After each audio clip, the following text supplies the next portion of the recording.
The last call came at 3:17 in the morning. A mangled pickup, a driver trapped inside. Rachel pulled him out with 30 seconds to spare before the fuel tank ignited. But the image wouldn't leave her. The man's face, the way his fingers had twitched just before she broke the door. She turned in her badge the next morning. 3 days later, 3 identical girls in yellow raincoats appeared at the firehouse door holding a crayon drawing that read, "You saved our daddy." Rachel had no idea the man she rescued was the triplet's single father. The woman at the firehouse door was Rachel Mercer, a decorated smoke jumper who had walked into Station 14 for the last time 48 hours earlier. She had stopped sleeping. She had stopped eating. The rescue that should have been her proudest moment had hollowed her out instead. The 3 blonde girls, perfectly identical, 6 years old, stood in matching yellow raincoats like a question mark made human. Their drawing in wobbly crayon spelled 4 words: "You saved our daddy." The father was a widower named Daniel, and this was the first Rachel had learned he had survived at all. Rachel had not slept in 52 hours. Every time she closed her eyes, she saw fingers, just fingers, twitching through the twisted frame of a driver's side window. The rest of the man had been hidden by crumpled steel and smoke so thick it looked like solid black glass. She had been a firefighter for 11 years, a smoke jumper before that, and she had never once lost a night's rest over a survivor. A fatality, yes.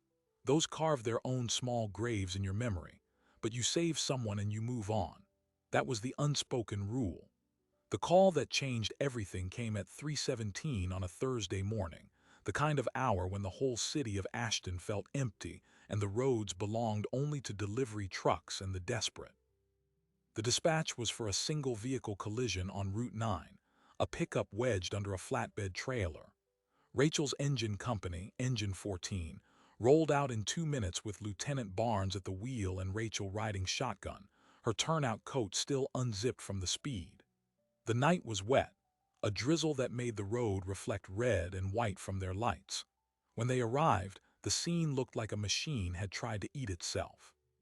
The pickup had gone under the trailer at an angle, the roof peeled back like a sardine can, the driver's compartment reduced to a space smaller than a coffin. And inside, a man was still alive. That was the first shock. A state trooper was already there, shouting into the gap that help was coming. Rachel pushed past him, her helmet light cutting through the dark, and saw a face. A man, 37 years old, his forehead matted with blood, his eyes wide and terrible with clarity. He was conscious. He was aware his legs were pinned by the dashboard, and he was whispering something over and over, not about himself. Names: Emma, Sophie, Lily, Emma, Sophie, Lily. Rachel recited them back to him to keep him present while the crew set the spreaders. The fire was the real enemy. The fuel tank had ruptured, and you could smell the sweet reek of gasoline spreading across the asphalt. Somewhere behind her, Barnes was yelling for foam, but the nearest foam truck was 5 minutes out, and this driver had maybe 2. The heat was already building, a soft orange glow that bloomed into real flame just as Rachel got the door to pop. The dashboard had collapsed onto the man's thighs and pelvis. He could not be pulled free without spreading the frame, and the spreaders were slow, too slow. Rachel made a decision that would later be called heroic, but which she would remember only as a math problem. If she cut his seatbelt and pulled while the spreader held the gap, his legs would drag, his fractures would compound, but he might live. If she waited for a second tool, they both might burn. She pulled. The man screamed. She pulled harder, her gloves slick with diesel and blood, and she felt something in his leg give way. But then he was out, sliding across the wet ground into the arms of the backup crew just as the fire found the fuel and the truck became a torch behind them. The heat shoved her sideways, her face shield fogged. There was a roar and then silence, and the man was on a board being loaded into an ambulance, still saying those 3 names. Rachel stood in the road and watched the taillights disappear. In the debrief, Barnes told her she had done everything right. The survival window had been under 4 minutes. She had pulled him at 3 minutes 41 seconds.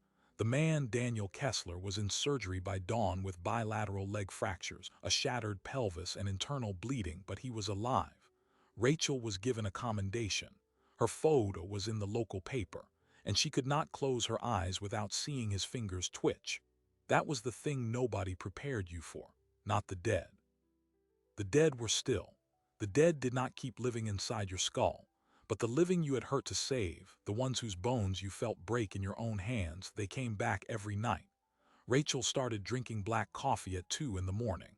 She started staring at the wall of the firehouse kitchen for minutes at a time until someone touched her shoulder. She started hearing the names Emma, Sophie, Lily when the bay door opened, a whisper in the wind. She had no idea whose names they were. She assumed they were the man's daughters or his wife, or maybe his reasons for staying alive. She didn't know if he had even made it through the second surgery. She didn't ask. She was afraid. Rachel Mercer had built her entire identity on being the person who could handle it. She grew up in a firefighting family, her father a battalion chief, her older brother killed in a warehouse collapse when she was 19. She had walked into the academy 2 months after his funeral, burning with a grief so pure it felt like purpose. She rose fast. She took the hardest shifts. She was the first through the door on every fatality and the last to put down her gear. She had rescued a toddler from a burning apartment with 30% burns on her own arms without missing a shift.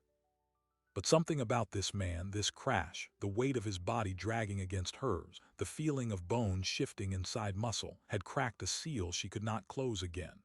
On the 6th day after the rescue, a Tuesday, she walked into Chief O'Donnell's office and placed her badge on his desk. She was wearing civilian clothes. She had not slept at all the night before. O'Donnell looked at her for a long moment.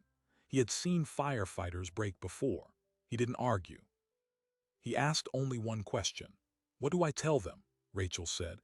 "Tell them I saved a man and I don't know why that makes me feel like this." The chief nodded. He had no answer either. She walked out of Station 14 into a gray drizzle and did not look back. Now what Rachel did not know, what nobody at the station had been able to tell her, was that Daniel Kessler had survived not only the crash but 5 subsequent surgeries. His legs were held together with titanium and wire. He would not walk for at least 8 months. But he was alive and he was conscious, and the first thing he had asked when the breathing tube came out was a single question. Who pulled me out? Because Daniel had 3 identical daughters, 6 years old, who had already lost their mother to an aneurysm 2 years earlier. They were triplets, all blonde, all quiet, all sharing a single fierce determination to find the person who had kept their father in the world. The girls made the drawing themselves. Yellow paper, a blue crayon sky, a red truck, and a black stick figure pulling a larger brown stick figure away from orange flames. At the bottom, in their best handwriting, the 4 words that had become a promise. "You saved our daddy." They had no idea what the firefighter looked like, only that she was a she, because Daniel had overheard a nurse mention the fire woman in his morphine haze. So the triplets insisted on yellow raincoats, their matching uniform, a silly family ritual that had survived even their mother's death, because she had always dressed them alike. On the morning Rachel Mercer sat alone in her apartment trying to forget the name she never knew, 3 little girls walked up the steps of Station 14, holding a crayon drawing, and rang the bell. The firefighter who answered did not know what to say, so he called over the station PA for Rachel Mercer. And Rachel was not there. A firehouse is a family, but it is also a gossip engine. Within an hour, someone had found Rachel's cell phone. Within 2, Chief O'Donnell himself had called her. "There are 3 children here," he said, "and they're asking for you by description. They say you saved their dad. They brought you a picture." Rachel dropped the phone. She pulled on the same jacket she had worn the night of the rescue, and she drove to the station with her heart slamming in her chest. When she walked through the bay door, the 3 girls turned. They were tiny, soaked from the rain, their yellow coats bright as caution tape in the dim truck bay. The smallest one, Sophie, stepped forward and held up the drawing. Rachel read the words. Then Sophie spoke, her voice barely louder than the rain outside. "Come back." The word was not a request. It was a command. And Rachel understood in that instant that this was not about a rescued man. This was about 3 children who had already lost one parent and who now refused to lose the person who had given them back the other. They were not asking for a thank you. They were demanding she not abandon them. And Rachel, for the first time in 6 days, felt her eyes fill with tears she could not stop. Rachel did not speak for a full minute. The firehouse bay, usually loud with the clang of equipment and the bass rumble of idling engines, had gone completely silent. Every firefighter in Station 14 had drifted toward the open bay door to watch. They knew Rachel had quit. They knew she had been unraveling. And now they were watching three small girls in matching yellow raincoats hold up a crayon drawing to a woman who had convinced herself she was broken beyond repair. Sophie, the smallest triplet, held the drawing steady with both hands. The paper was already damp from the rain, the blue crayon sky beginning to smear, but the words at the bottom were still clear. "You saved our daddy," Rachel knelt. Her knees hit the concrete harder than she intended, the impact jarring up through her thighs, but she did not feel it. She was looking at the stick figure in black, the one pulling the brown figure from the orange flames. They had drawn her. Three children who had never seen her face had drawn her into existence anyway, because their father had described her voice, her grip, the way she had said their names back to him in the dark. "Come back," Sophie said again. Rachel tried to speak, and nothing came. Her throat had closed around a sob she had been swallowing for 6 days. Behind her, Lieutenant Barnes stepped forward and placed a hand on her shoulder. He had been her officer on the call. He had watched her pull Daniel Kessler from that crushed cab. He had seen the fire bloom behind her and thought for one terrible second that she was gone. And he had watched her walk out of his station 4 days later without looking back, because something inside her had broken and neither of them had the words for it. Barnes knelt beside her. He was 53 years old, a firefighter for 31 of them, and he had held the hands of dying men and told children their parents were not coming home. But this, he would later say, was the moment that nearly undid him, because the triplets did not look at him. They looked only at Rachel. They had come for her specifically, and they would not be redirected. "I think you should probably come inside," Barnes said quietly. "All of you." The firehouse kitchen was not designed for 6-year-olds. It had steel counters, industrial coffee makers, and a grease-stained cooktop that had seen 10,000 pancake breakfasts. But the crew moved fast. Within 3 minutes, someone had produced juice boxes from the back of the fridge. Someone else found a box of cookies. A rookie firefighter named Alvarez brought 3 folded blankets and draped them over the girls' shoulders because they were shivering, their yellow raincoats soaked through, their blonde hair plastered to their foreheads. The triplets sat in a row on the long wooden bench, their feet dangling above the floor, and they looked at Rachel with an intensity that bordered on unnerving. The oldest by 4 minutes, Emma, did most of the talking. Her voice was steady in a way that suggested she had been the family spokesperson since her mother died. She explained that their father had been driving home from a late shift at the warehouse when the truck hit him. She said the doctors had told their grandmother that a firefighter pulled him out of the car before it exploded. She said their father had been asking for the firefighter's name every day since he woke up, and finally a nurse had told him it was a woman from Station 14 named Rachel. That was all they had, a name and a crayon drawing. They had walked 6 blocks in the rain to find her because their grandmother was asleep on the hospital waiting room couch, and they did not want to wait anymore. Rachel listened to all of this with her hands wrapped around a coffee mug she was not drinking from. Her face was pale. Her eyes were rimmed in red. She had not showered that morning, hadn't eaten, had barely moved from her apartment couch in 2 days. And now she was sitting across from 3 children who had walked through a cold spring rain because they believed she was the only person in the world who could make things right. Emma finished speaking and folded her hands in her lap like a tiny diplomat. Lily, the middle triplet, who had not said a word since arriving, reached into her raincoat pocket and pulled out a second piece of paper. It was crumpled and damp, but Rachel could see it was a photograph printed from a hospital bedside printer. The image showed a man in a hospital bed, his face bruised, his legs wrapped in bandages, giving a weak thumbs up with one hand. His other hand was resting on Lily's head. The girls had brought proof as if Rachel might not believe them. "We don't have a mom," Lily said, her voice so quiet Rachel had to lean forward to hear. "So you have to come back." The phrase landed like a stone in still water. Rachel felt it ripple through her chest. She had spent 6 days believing she had failed, that the man she pulled from the wreck was probably dead or permanently broken, and that the searing pain in her own mind was the price for her failure. But Daniel was alive. Not only alive, but conscious, asking for her, telling his daughters about her.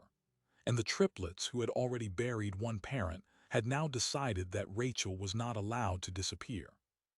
Chief O'Donnell arrived 20 minutes later, called in by Barnes from a retirement dinner he had been attending. He walked into the kitchen, took in the scene, the three blonde girls in blankets, the silent crew, Rachel's wet eyes and trembling hands, and he did what good chiefs do. He sat down at the table across from the triplets and introduced himself. He asked their names. He told them their father was very brave and so were they. Then he looked at Rachel. "Can I talk to you?" he said. It was not a question.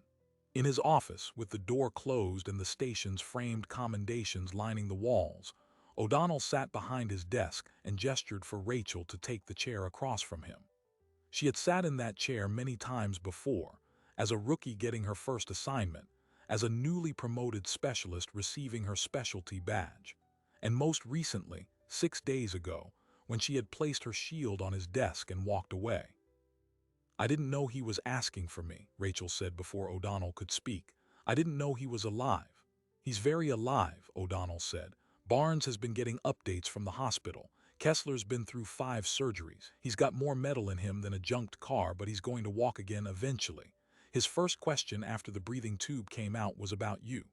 Rachel pressed the heels of her hands into her eyes. "I felt his bones break, Chief. I felt them. When I pulled him, I felt the femur shift. I can still feel it, every time I close my eyes." "That's trauma," O'Donnell said. "It's not weakness, it's not failure. It's a human brain trying to process something that human brains aren't designed to process alone." He slid a business card across the desk. It was for a trauma therapist who specialized in first responders, the same therapist O'Donnell himself had seen after a warehouse fire 20 years earlier had killed 2 rookies under his command. Rachel looked at the card but did not pick it up. "Those girls out there," O'Donnell continued, "they don't care about your trauma right now. They care about their father. And for some reason, their father has decided that you are the person who saved his life and he wants to thank you. That's a gift, Rachel. Most of us never get that. The people we pull out of wrecks, they vanish into the hospital system and we never hear their names again. You have a chance to see the other side of the call and I think you need to take it." "What if I can't?" Rachel whispered. "What if I see him and I just fall apart?" "Then you fall apart," O'Donnell said, "and you put yourself back together after, like you've done before, like we all do." The drive to Ashton Memorial Hospital took 12 minutes. Rachel drove her own car, an aging Subaru with a firefighter sticker peeling off the rear window. The triplets rode with Barnes in his personal truck because Rachel had said she needed a few minutes alone and Barnes understood. Alone, for a first responder, did not always mean physically alone. It meant without having to hold your face together in front of other people. In the car, Rachel gripped the steering wheel and let the tears come. Not the controlled, silent tears of someone trying to be brave, but the ugly, full-body sobs of someone who had been holding a dam in place for years and finally felt the first cracks spreading. She thought about her brother, the one who had died in the warehouse collapse when she was 19. She thought about how she had never cried at his funeral because she was already planning to join the academy, and firefighting did not leave room for tears. She thought about all the faces she had pulled from burning buildings, all the people she had performed CPR on, the ones who lived and the ones who didn't, and how she had filed each one away in a mental cabinet she never opened. Daniel Kessler had broken the lock. Those 3 little girls in their yellow raincoats had walked straight into the cabinet and refused to leave. The hospital was a sprawling complex of beige towers and connected skybridges. Rachel parked in the visitor garage and sat in her car for 3 full minutes, breathing the way they had taught her in stress management training. Slow inhale through the nose, slower exhale through the mouth. When she finally got out, Barnes was already waiting at the entrance with the girls. They had dried off somewhat, their yellow coats unzipped and their hair beginning to curl as it dried. Lily was holding Barnes' hand. Emma and Sophie flanked Rachel the moment she approached, as if they were her escort. The ICU was on the fourth floor. The nurse at the station looked up as the strange procession approached. A tall firefighter in a department polo, three small girls in matching raincoats, and a woman who looked like she had not slept since the previous administration. Emma stepped forward and said, "We're here to see our dad. This is Rachel. She saved him." The nurse, a middle-aged woman named Carol who had seen everything in her 20 years on the unit, looked at Rachel with sudden recognition. "You're the firefighter," Carol said. "He's been asking for you every day, every single day." Rachel nodded, not trusting her voice. Carol led them down a corridor past rooms filled with beeping monitors and the hushed voices of families. At room 412, she stopped and turned to face Rachel. "He's awake. He's in pain, but he's clear-headed. His legs are immobilized and he has an external fixator on his pelvis. Don't let the equipment scare you. Underneath it all, he's just a dad who wants to say thank you." The door opened. The room was small, dominated by the bed and the machinery surrounding it. IV poles, monitors, a ventilator now disconnected but still standing by, and the skeletal frame of the external fixator, a cage of metal pins and rods that held Daniel Kessler's shattered pelvis together. And in the middle of it all, propped up on pillows, was Daniel himself. His face was still bruised, purple and yellow fatting to green at the edges.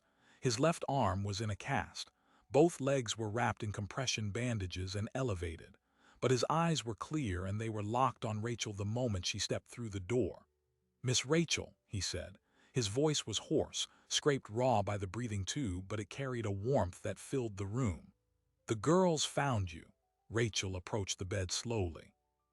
Triplets had already swarmed to their father's uninjured side, climbing carefully onto the visitor chair and the small sofa by the window, arranging themselves so they could all touch some part of him. Emma took his good hand. Sophie touched his shoulder.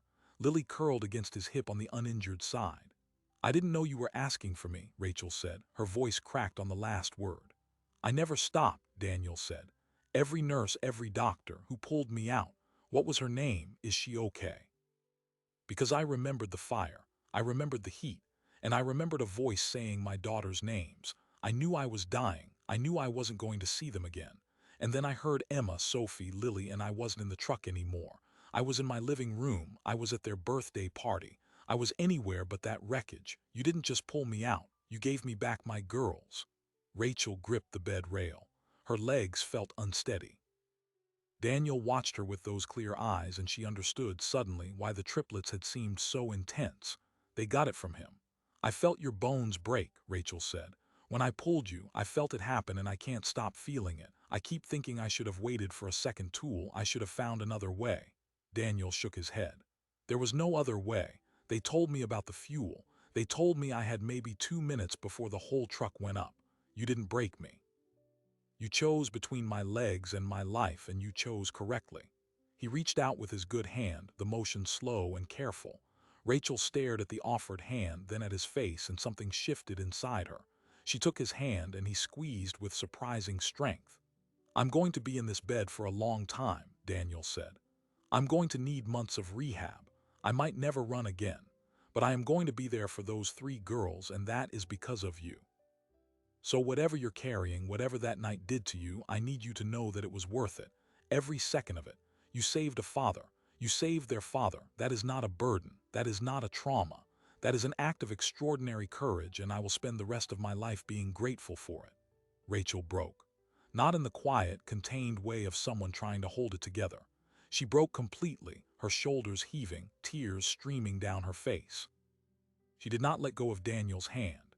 She held on as if it were the only solid thing in a world that had gone liquid around her. The triplets watched this with the unblinking attention of children who understood more than adults gave them credit for. Lily slid off the sofa and walked around the bed. She tugged on Rachel's jacket until Rachel looked down. Then Lily reached into her raincoat pocket and pulled out a small, slightly damp tissue. "You can have this," Lily said. "Daddy says it's okay to cry." Rachel took the tissue and laughed, a wet, surprised sound that was halfway between a sob and relief. "Your dad says a lot of smart things." "He does," Lily agreed seriously. "He's very smart. That's why we needed you to come back." Rachel stayed at the hospital for 3 hours that first day. She met Daniel's mother, a tired but gracious woman named Helen, who had been raising the triplets since her daughter-in-law passed and now faced months of caring for her injured son as well. She met the physical therapist, a brisk woman named Dr. Okonkwo, who outlined the 8-month recovery timeline. She talked with Daniel about his life before the crash, his job at the warehouse, his late wife Angela, the chaos of raising 3 6-year-olds alone. And through all of it, the triplets stayed close, as if they were afraid Rachel might disappear if they let her out of their sight. By the time visiting hours ended, Rachel was exhausted in a way that was somehow cleaner than the exhaustion she had been carrying. She was still broken. She could feel the cracks in her mind, the raw edges of the trauma she had not processed. But she had also seen Daniel's face. She had heard him say thank you. She had held his hand while he told her she was a hero, and for the first time in 11 years, she had allowed herself to believe it might be true. But here is the thing about trauma. One good moment does not heal it. One thank you does not erase the sleepless nights or the intrusive images or the way your hands shake when you hear a sudden loud noise. Rachel left the hospital feeling lighter, yes, but the weight was still there. And now there was a new complication, because the triplets had her phone number. They had her address, given to them by Barnes before he realized what he was doing. And they had decided, with the absolute certainty of 6-year-olds on a mission, that Rachel was now part of their family. The next morning, Rachel's phone rang at 7:15. It was Emma. "Daddy wants to know if you're coming back today," she said without preamble. "We brought extra cookies." Rachel sat up in her bed, still in the clothes she had worn the day before. She looked at the business card Chief O'Donnell had given her, still sitting on her nightstand. She had not called the therapist. She had not called anyone. But she had showered, and she had eaten something, and she had slept 4 hours without dreaming of fingers. "I'll be there at 10, Rachel said. Every day for the next week, Rachel went to the hospital. She learned the triplets' routines, their favorite snacks, their bedtime stories.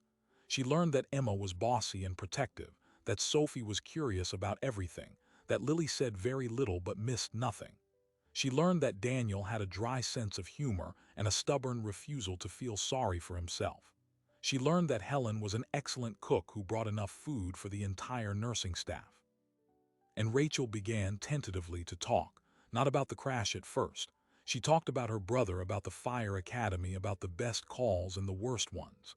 Daniel listened without flinching. He asked questions. He did not try to fix her. He simply let her speak, and in the speaking, some of the pressure inside her began to ease. But the pressure outside was building, because the story of the triplets who walked to the firehouse had spread. A local reporter had caught wind of it. A camera crew had shown up at Station 14 asking for interviews, and Rachel's name, which had been her own private shame, was about to become public property. The call came on a Thursday, 8 days after the triplets first appeared at the firehouse. Rachel was at the hospital reading a book to Sophie while Daniel dozed when her phone buzzed. It was Chief O'Donnell. "There's a journalist here," he said. "She wants to do a piece on you, on the rescue, on the girls. I told her I'd ask you first, but Rachel, you should know, she's already got the dispatch recording. She's going to run the story with or without your cooperation."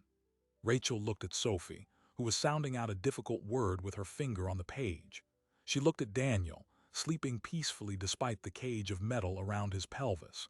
She thought about the 6 days she had spent alone in her apartment, convinced she was a failure, and she made a decision that would change everything. "Tell her I'll do it," Rachel said, "but only if the girls are in the story too, only if people understand what they did." Because Rachel had realized something in the past week. The triplets had not just saved her from her trauma. They had shown her what she had actually done that night. She had not broken a man's legs. She had not failed to protect him from injury. She had pulled a father from a burning truck so that 3 little girls would not become orphans. And if the world was going to know her name, they were going to know that part of the story first. What Rachel did not know, what no one knew yet, was that the dispatch recording contained something she had not remembered, something her mind had blocked out. The state trooper's microphone had been hot for the entire extraction, and it had captured every word Rachel said while she worked, including the moment when the fire was coming and she had made the decision to pull. What did she say? Not a prayer. Not a curse. She had said their names: Emma, Sophie, Lily. Names she had never heard before that moment, names a dying man had whispered, and she had shouted them back to him like a promise. The tape was going to be played on the evening news, and Ashton, Indiana, was about to learn what real courage sounded like. The dispatch recording aired on WXIN's 6 o'clock news on a Friday. Anchor Dana Redmond introduced it with a warning. This clip contains audio of a real emergency and may be disturbing to some viewers, but it's also a story of extraordinary courage. The screen went black. Then the audio began. The first sound was the crackle of fire, a low, hungry growl that rose into a roar. Under it, the state trooper's voice, high and tight. Engine 42, I've got a fully involved fuel spill. The driver is still inside, I repeat. Driver is still inside. Then Rachel's voice cut through the static like a blade. I'm at the driver's side door. He's conscious. He's pinned. I need spreaders now. A pause. The fire grew louder. Someone shouted for foam. Then Rachel again, this time not speaking to her crew but to Daniel, close and clear. Stay with me. What are their names? Say their names. And Daniel, his voice barely a whisper. Emma, Sophie, Lily. Rachel repeated them, drawing each syllable out like a lifeline. Emma, Sophie, Lily, I hear you. They're waiting for you. I'm getting you out. The sound of tearing metal, a scream. And then Rachel's voice, fierce and unbroken. I've got him. I've got him. Go, go, go. The explosion came 2 seconds later, a percussive boom that shook the patrol car's microphone. In the silence that followed, you could hear Rachel breathing, ragged and fast, and then, almost to herself, I told them he was coming home. The station had blurred Rachel's face in the accompanying photos because she had asked them to. But her voice was hers, and within 3 hours of the broadcast, the clip had been shared 40,000 times. National networks picked it up. The hashtag #EmmaSophieLily began trending. Fire departments from Seattle to Miami posted tributes. The triplets were briefly famous, their yellow raincoats becoming a symbol of hope, their crayon drawing appearing on t-shirts and mugs and billboards. And Rachel, who had spent the past week learning to sleep again, was suddenly the unwilling center of a media hurricane. She did the local interviews first, sitting with Emma and Sophie and Lily in the firehouse kitchen, the four of them arranged on the bench like a peculiar family portrait. The triplets charmed everyone. Emma answered questions with the precision of a press secretary. Sophie demonstrated how to draw a fire truck. Lily held Rachel's hand and said nothing, which turned out to be the image that launched 1,000 think pieces. A traumatized hero, a silent child, the power of human connection. The story was too good to resist, but the thing about being a symbol is that symbols are not allowed to be complicated. Symbols are not allowed to have sleepless nights or panic attacks or intrusive memories of bones breaking under their hands. Symbols are not allowed to be human. And Rachel, who was still very much human, was starting to fray at the edges. The first major crack came during a live satellite interview with a national morning show. Rachel was sitting in a studio in downtown Ashton, the triplets at home with their grandmother, a producer counting down in her ear. The host, a polished woman with a sympathetic smile, asked a question that was meant to be gentle. Rachel, what goes through your mind when you hear that tape back? When you hear yourself saying those little girls' names?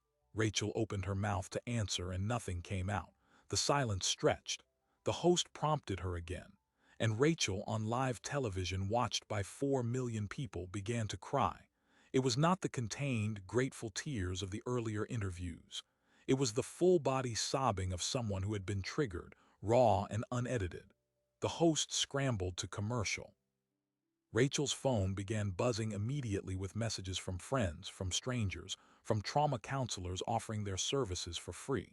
She left the studio through a back door and drove to the hospital with her hands shaking so badly she could barely steer. She found Daniel awake, watching the same morning show on his hospital television. The segment had ended, but a news ticker along the bottom read, "Firefighter hero breaks down on live TV." He looked up as she entered. "I'm sorry," Rachel said. "I ruined it. I ruined the story." Daniel muted the television. "You didn't ruin anything," he said. "You're a person, not a press release. People need to see that too." But Rachel could not shake the feeling that she had exposed something she was not ready to expose. That night, she finally called the therapist Chief O'Donnell had recommended, a woman named Dr. Alice Harlow who specialized in first responder trauma. The first appointment was the following Tuesday. Rachel went because she had promised the triplets she would keep showing up, and she could not keep showing up if she kept falling apart in public. Then came the second complication, the one that turned a difficult situation into a genuinely dangerous one. While the media focused on Rachel's voice on the dispatch tape, a different story was developing in the background. The company that owned the flatbed trailer Daniel had crashed into, a logistics firm called Midway Freight, had filed a notice of potential liability against Daniel. They claimed he had been driving with excessive speed, that the crash was his fault, and that his insurance was responsible for the damage to their trailer. It was a standard insurance maneuver. An attorney at the hospital explained to Helen, the kind of thing that happened after every accident and usually got sorted out. But it meant that Daniel's own medical coverage, which was supposed to cover the bulk of his 5 surgeries, was now being disputed. The insurance company announced they were investigating the claim and would not authorize any further payments until the liability question was resolved. The bill for Daniel's care had already passed $280,000. Helen received a letter from the hospital's billing department that made her sit down on the floor of her kitchen and not get up for an hour. The triplets found her there and brought her a glass of water and a cold washcloth, which only made her cry harder. Rachel learned about the insurance crisis from Barnes, who had been tracking Daniel's case through contacts at the hospital. He called her on a Wednesday afternoon while she was sitting in Dr. Harlow's waiting room. "They're going to stop outpatient rehab," Barnes said. "The insurance company is stonewalling. If he doesn't get physical therapy, he might not walk again. And that's just the start. They're talking about pursuing him for the trailer damage." Rachel sat with that information during her therapy session, unable to focus on the breathing exercises Dr. Harlow was trying to teach her. "What are you thinking about?" Dr. Harlow asked. Rachel told her about the insurance company, about the number on the billing statement, about Helen on her kitchen floor. Dr. Harlow listened, then asked a question that reframed everything. "What would happen if this family lost everything? What would happen to you?" The answer came out before Rachel could filter it. "I would feel like I failed them, like the rescue wasn't finished, like I pulled him out of the fire just to watch him burn in a different way." Dr. Harlow nodded slowly. "That's called moral injury. It happens when you witness something that violates your sense of what's right and you feel powerless to stop it. The question is, are you powerless?" Rachel left the session with a new kind of clarity. She was not going to stand by while a corporation tried to bankrupt the family she had saved. She started making calls to the firefighters' union, to a pro bono legal clinic in Indianapolis, to a reporter at the Indianapolis Star who had been covering the story. Within 72 hours, a network of support had materialized around Daniel Kessler. The union filed an amicus brief disputing the insurer's liability argument. The legal clinic took on Daniel's case for free, and the newspaper ran a front-page investigation titled, "The Man Who Was Saved, Then Abandoned," detailing how Midway Freight's insurance tactics were delaying care for a critically injured single father of 3. Public pressure shifted. Midway Freight, facing a consumer boycott and a viral campaign, dropped their claim. The insurance company, now under scrutiny, agreed to cover the full course of Daniel's rehabilitation. The story had gone from a feel-good rescue piece to a systemic critique, and Rachel was no longer just a hero on a dispatch tape. She was an advocate, a fighter, someone who refused to let the story end with a thank you. But here is where it gets bigger. The attention on Rachel's advocacy drew the eye of the state fire marshal's office, which had been quietly reviewing her resignation. There was a question about whether she had been properly debriefed after the crash, whether the department's critical incident stress protocol had been followed. The answer was no. Barnes had tried to get her to talk, but he was not a mental health professional. The department's peer support team had been defunded 2 years earlier in a budget cut. Rachel had fallen through a gap in the system, and now, because of the media coverage, that gap was visible to everyone. The fire marshal issued a public statement acknowledging the department's failure to support Rachel after the rescue. He announced a new mandatory mental health screening for all first responders involved in high-acuity calls, funded by a state grant. Station 14 would be the pilot site. And Rachel, if she wanted it, had a standing offer to return to active duty with full back pay and a formal apology. Rachel read the statement on her phone while sitting in Daniel's hospital room. The triplet sprawled across the foot of his bed watching a movie on a tablet. She did not feel vindicated.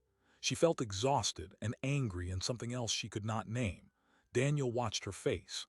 "You don't have to go back," he said. "I know," Rachel said, "but I might, not yet."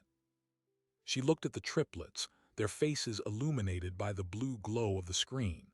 "I have something else I need to do first." She had been thinking about it for weeks, ever since Lily had asked her a question that night in the hospital cafeteria. "Are you going to be our new mommy?" Lily had said it without preamble, as if she were asking about the weather. Rachel had frozen with a French fry halfway to her mouth. She had stammered something about needing to talk to their dad and their grandma, and Lily had nodded and gone back to her chicken nuggets as if the matter were settled. Daniel had not proposed anything. Neither had she. But something was changing between them, a quiet gravity that pulled their conversations deeper and their silences more comfortable. They were not in love, not yet, but they were becoming something that might eventually look like a family. And Rachel, who had spent her adult life running toward danger and away from intimacy, was terrified by how much she wanted it. The therapy helped. Dr. Harlow gave her tools, strategies, language for the things she was feeling. They worked through the intrusive images, the guilt, the unprocessed grief over her brother. Rachel began sleeping through the night. She stopped flinching at loud noises. She started tentatively to imagine a future in which she was not just a firefighter but also a partner, a parent, a person with a life outside the bell. Then, on a Tuesday in late March, 8 weeks after the rescue, the hospital discharged Daniel. He was wheeled out of the main entrance in a specialized chair, his legs still immobilized, his pelvis healing but fragile. The triplets wore their yellow raincoats despite the fact that it was not raining. Rachel stood beside Helen, who was weeping quietly with relief. A small crowd of firefighters from Station 14 had gathered to applaud as Daniel was loaded into a modified van.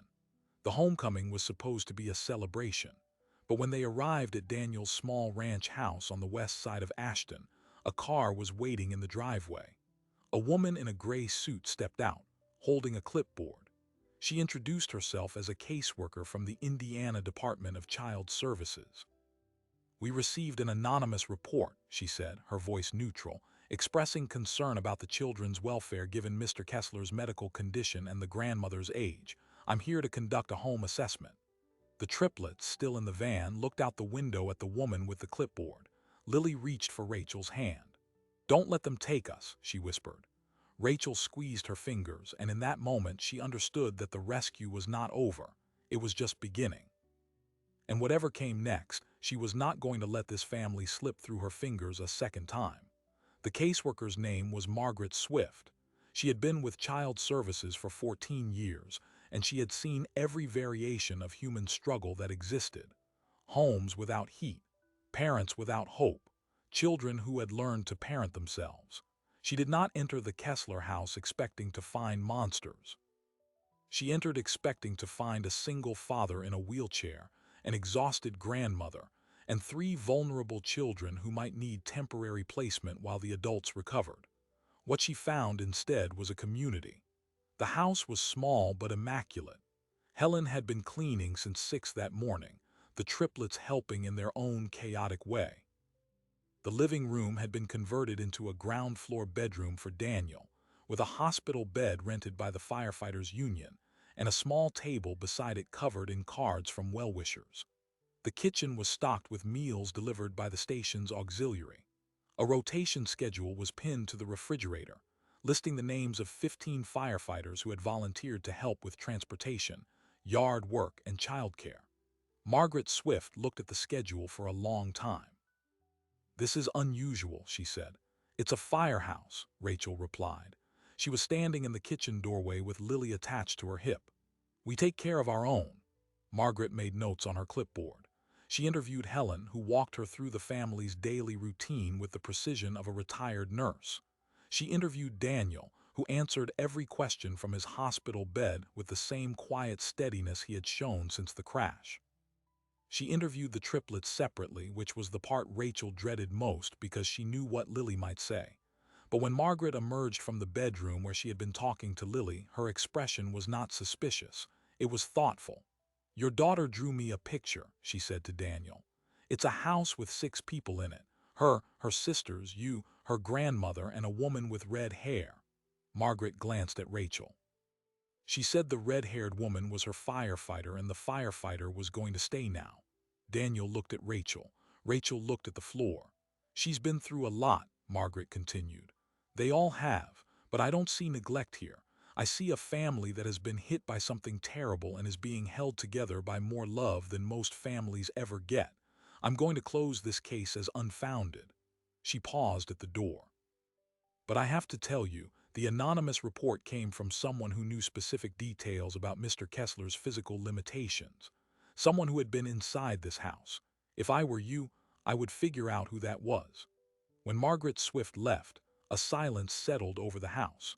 The triplets were in the backyard playing on the small swing set the firehouse crew had repaired last weekend. Helen was folding laundry in the utility room. Rachel and Daniel were alone in the living room, the hospital bed between them like a question. "It was your ex-brother-in-law," Rachel said. She had been thinking about it for weeks, ever since the report was filed. "Angela's brother, the one who didn't come to the funeral." Daniel nodded slowly. "He's been calling. He thinks I should have taken better care of her when she was sick. He blames me. And he wanted the girls." "He wanted the girls," Daniel confirmed. "He told me months ago he was going to fight for custody if I couldn't provide for them. The crash must have looked like his opportunity." Rachel sat down in the chair beside his bed. Her heart was beating hard, but it was not the panicked heartbeat of the weeks after the rescue. It was the steady, deliberate heartbeat of someone about to make a decision they had been avoiding for too long. "What if he tried again?" Rachel asked. "What if next time the caseworker isn't Margaret Swift? What if next time there's a hearing?" "I've thought about that," Daniel said.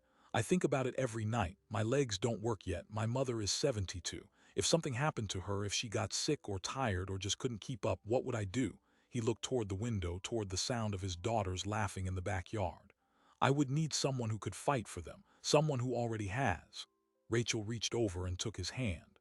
"I'm not going anywhere," she said. "I've been trying to figure out why I've been so scared of that, why the idea of staying feels harder than running into a burning building. And I think it's because I've spent my whole career believing I was only good for one thing, pulling people out. And once they were out, my job was done." "And now?" Daniel asked. "Now I think the pulling out is just the first part. The staying is the rest of it, and I want to stay." It was not a marriage proposal. That would come later, 9 months later, in the same backyard where the triplets were now playing, with Daniel standing on his own legs for the first time in a year and Rachel wearing a dress instead of a turnout coat. It would be a small ceremony, officiated by Barnes, with the triplets as flower girls and the entire crew of Station 14 in dress uniform. Helen would cry. Dr. Harlow would attend as a guest. And the anonymous brother-in-law, whose custody claim had been dismissed months earlier after a judge reviewed Margaret Swift's report, and the subsequent psychological evaluation of the triplets, would not be invited. But that was all in the future. In the present, in that living room with the hospital bed and the rotation schedule and the crayon drawings taped to every wall, Rachel leaned forward and kissed Daniel's forehead. It was the first kiss they had ever shared, and it was not passionate or dramatic. It was a promise. "I'm going to adopt them," Rachel said. "If you'll let me, if they'll let me." Daniel closed his eyes. A tear slid down his cheek and disappeared into the collar of his shirt. "They asked me last week if you were going to be their mom. I didn't know what to tell them." "Tell them yes." The adoption process took 11 months. It required home studies, background checks, interviews with the triplets, and a court hearing at which the girls were asked, one at a time, what they thought about Rachel becoming their legal mother. Emma, now 7 and more articulate than ever, listed Rachel's qualifications like a resume. She saved Daddy. She brings us cookies. She taught me how to use a fire extinguisher. She reads bedtime stories and she never misses a school play. Sophie, the curious one, asked the judge if she could still call Rachel by her first name or if she had to switch to Mom. The judge told her she could choose. Sophie chose Mom. Lily, the quiet one, did not speak at all. She walked to the bench, handed the judge a drawing of 6 stick figures under a yellow sun, and walked back. The drawing was entered into the court record. When the adoption was finalized on a bright morning in early November, Rachel Mercer became, legally and irrevocably, the mother of Emma, Sophie, and Lily Kessler. The triplets had asked if they could keep their last name, because it was their father's name and they wanted to keep him too. Rachel had agreed without hesitation. She was not replacing anyone. She was adding herself to a family that already existed, a family that had chosen her as deliberately as she had chosen them. But there is one more part to this story, a part that nobody saw coming, because the dispatch recording had not only made Rachel famous, it had also been heard by a young woman in Ohio named Sarah, who had been driving home from a late shift and heard the clip on a true crime podcast about survival stories. Sarah had written down Rachel's name and spent 3 days trying to figure out why it sounded familiar. Then she found an old news article about a warehouse fire in Ohio from 15 years earlier. The fire that had killed a young firefighter named Thomas Mercer, Rachel's brother. Sarah was Thomas's daughter. She had been 4 years old when he died, too young to remember him, raised by a mother who had remarried and moved away and never talked about the past. She had grown up knowing almost nothing about her father's family, only that there had been a sister, an aunt somewhere. She had never reached out. She had never known how. And now she was listening to that aunt's voice on a dispatch recording, fierce and steady, saying the names of 3 little girls who had become her daughters. Sarah wrote Rachel a letter. It arrived at the Kessler house on a Tuesday afternoon, 3 months after the adoption was finalized. Rachel opened it sitting at the kitchen table, the triplets at school, Daniel at physical therapy. The letter was 3 pages long. The first page introduced Sarah. The second page described the warehouse article and the moment of recognition. The third page ended with a question. I know you don't know me. I know this is out of nowhere. But I have spent my whole life feeling like a piece of me was missing, and I think that piece might be you. Would you be willing to meet me? Rachel read the letter 4 times. Then she called Dr. Harlow. Then she called Daniel. Then she sat in her car in the hospital parking lot and cried for 20 minutes. Not from grief, but from wonder. Her brother had a daughter, Thomas, who had died in a warehouse collapse when Rachel was 19, who had been her reason for joining the academy, who had haunted her nightmares and steadied her hands on every call, had left a child behind. A child who was now a young woman, 20 years old, a nursing student in Cincinnati, who had heard her aunt's voice on a podcast and decided to find her. Rachel called Sarah that night. The conversation lasted 4 hours. They talked about Thomas. They talked about the fire. They talked about the way grief can skip a generation and land in someone who never knew the person they're mourning. They made plans to meet in person, which they did, 3 weeks later at a diner halfway between Ashton and Cincinnati. Sarah walked in wearing a jacket with a firefighter's union patch that had belonged to her father. Rachel saw the patch and could not speak for a full minute. By the following summer, Sarah had transferred to a nursing program in Ashton. She became a regular at the Kessler house, a beloved cousin to the triplets, a connection to Thomas that Rachel had never thought she would have. 2 of them visited his grave together for the first time on the anniversary of his death. Rachel had not been there since the funeral. She stood at the headstone with Sarah beside her and Daniel behind her, holding the triplets' hands, and she finally said the words she had been carrying for 20 years. I'm sorry I couldn't save you, Rachel said, but I've been saving other people. I hope that's enough. Sarah leaned her head on Rachel's shoulder. He knows, she said. He's the one who sent you the names. Rachel looked at her, confused. What do you mean? The names you said on the dispatch recording. Emma, Sophie, Lily. Dad's middle name was Emmanuel. Mom's name was Sophia. And I'm Sarah, which means lily in Hebrew. The three names that man whispered to you. They were our family. They were always our family. Rachel felt the world tilt and resettle. She had spent 11 years believing she was simply good at her job, that the rescue of Daniel Kessler was a matter of training and adrenaline and luck. But maybe there was something else at work. Maybe the names she had called out in the dark had been more than a coincidence. Maybe, in the moment when a dying man had given her the keys to keep him alive, he had also given her the keys to find her own family again. The triplets, who had been patient through the adult conversation, tugged at Rachel's sleeves. "Can we put flowers on Uncle Thomas's grave?" Emma asked. Rachel nodded and handed each girl a flower from the bundle they had brought. Emma placed hers first, then Sophie, then Lily. Lily stood by the headstone for a long moment. Then she turned and looked up at Rachel. "Is Uncle Thomas proud of you?" Lily asked. Rachel knelt beside her. "I hope so." "He is," Lily said with absolute certainty, "because you came back."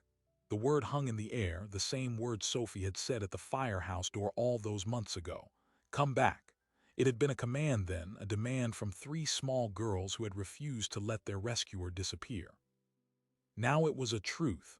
Rachel had come back, not just to the firehouse, not just to the job, but to herself, to the person she had been before the crash, before the trauma, before the grief had calcified into something she carried alone. She had come back to her brother through his daughter. She had come back to her purpose through three little girls in yellow raincoats. She had come back to the possibility of being loved through a man who had whispered names in the dark and then spent every day since trying to be worthy of the life she had given him. Rachel did not return to active firefighting.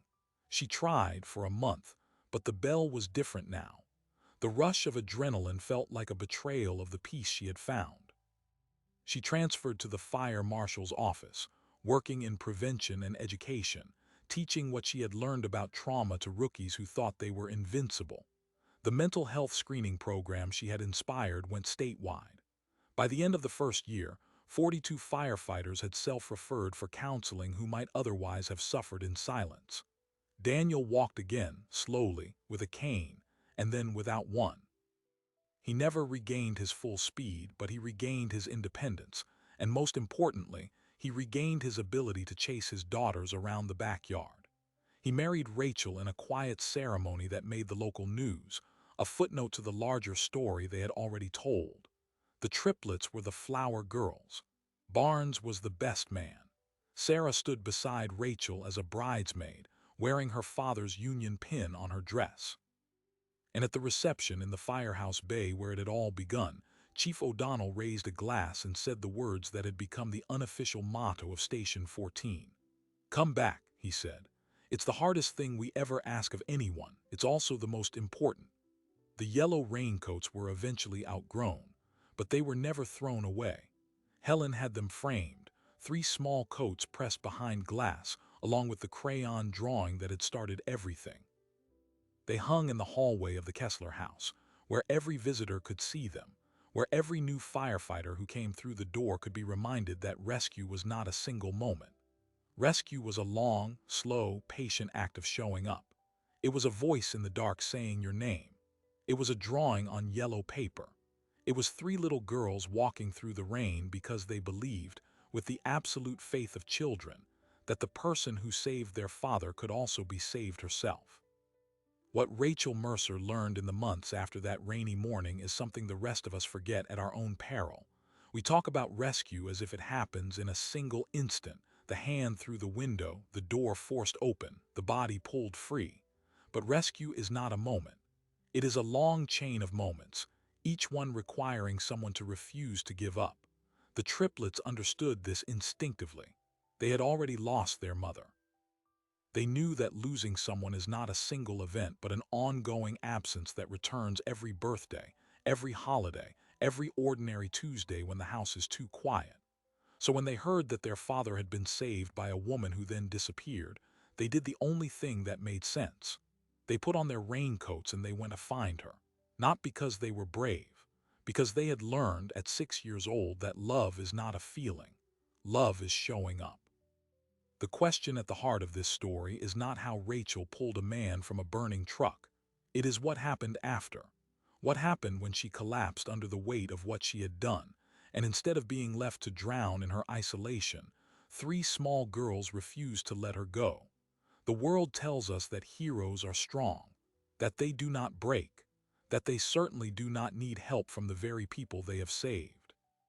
But the truth, the one that Rachel now teaches to every rookie who passes through Station 14, is that the strongest people are the ones who learn to let themselves be held. You may never pull someone from a burning vehicle. You may never hear your own voice on a dispatch recording or see your face on the evening news. But you will, at some point, find yourself in the dark with someone who is dying in their own way, someone who is whispering the names of the people they love because those names are the only thing keeping them alive. And you will have a choice. You can pull them out and walk away, believing your job is finished. Or you can do what those three girls did. You can stay. You can show up the next day and the next and the next until the person you saved finally understands that they are worth the saving. Rachel kept the crayon drawing.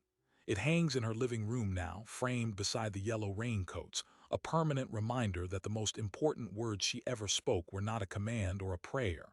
They were three names spoken back into the dark. Emma, Sophie, Lily. A promise that someone was waiting.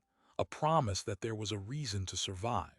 If this story meant something to you, if it reminded you of someone who needs to hear their name spoken into the dark, then let this be your sign.